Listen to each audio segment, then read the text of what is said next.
بسم اللہ الرحمن الرحیم۔ پاک پروردگار کے بابرکت نام سے شروع کرتا ہوں جو دلوں کے راز خوب جانتا ہے۔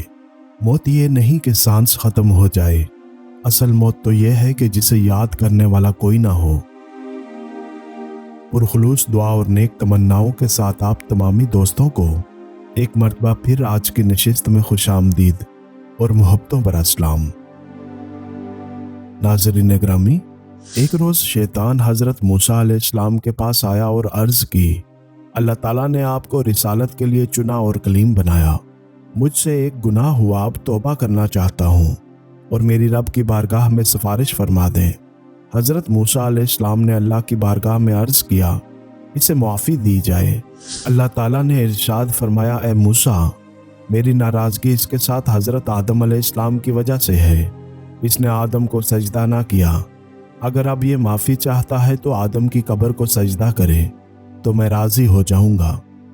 فرمایا، اللہ تعالیٰ نے ارشاد فرمایا ہے، حضرت آدم علیہ السلام کی قبر پر جا کر سجدہ کرو تو تمہارا قصور معاف کر دیا جائے گا۔ کہنے لگا، میں نے جب آدم کی زندگی میں اسے سجدہ نہ کیا تو اب قبر پر کیسے سجدہ کروں؟ یہ مجھ سے نہیں ہو سکتا۔ ناظرین، حضرت موسیٰ علیہ السلام نے شیطان سے دریافت کیا، وہ کون سا کام ہے جس کی وجہ سے تو انسان پر غالب آ جاتا ہے؟ اس نے جواب دیا، جب آدمی اپنی ذات کو بہتر سمجھتا ہے اور اپنے عمل کو بہت کچھ خیال کرتا ہے۔ میں آپ کو 3 ایسی باتیں بتاتا ہوں جس سے آپ کو ڈرتے رہنا چاہیے۔ نمبر 1، غیر محرم عورتوں کے ساتھ تنہائی میں نہ بیٹھنا، کیونکہ جب کوئی ایسا کرتا ہے تو تیسرا میں ہوتا ہوں، یہاں تک کہ اس کو عورت کے ساتھ فتنے میں ڈال دیتا ہوں۔ نمبر 2، اللہ سے جو عہد کرو وہ پورا کرو۔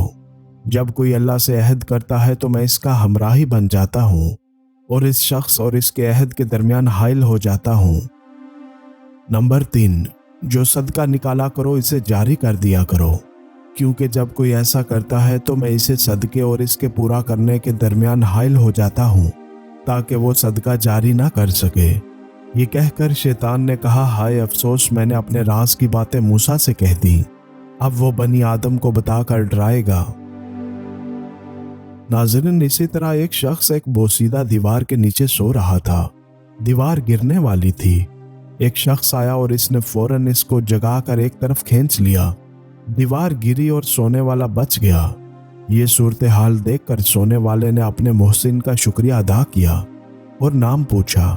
بچانے والے نے کہا، میں شیطان ہوں۔ بچنے والے نے حیران ہو کر کہا، شیطان اور نیکی، یہ کیا ماجرا ہے؟ شیطان نے جواب دیا، مجھے علم ہے، حضور صلی اللہ علیہ وسلم کا کوئی امتی دیوار کے نیچے دب کر مر جائے تو وہ اللہ کی بارگاہ میں شہید ہوتا ہے۔ میں نے سوچا تم شہید نہ مرو بلکہ یوں ہی مرو۔ اللہ پاک سے دعا ہے کہ ہمیں شیطان کے شر سے محفوظ فرما اور ہمیشہ نیکی کے راستے پر گامزن رکھ۔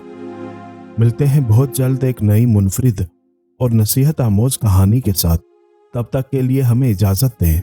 اللہ پاک آپ کا اور میرا حامی و ناصر ہو۔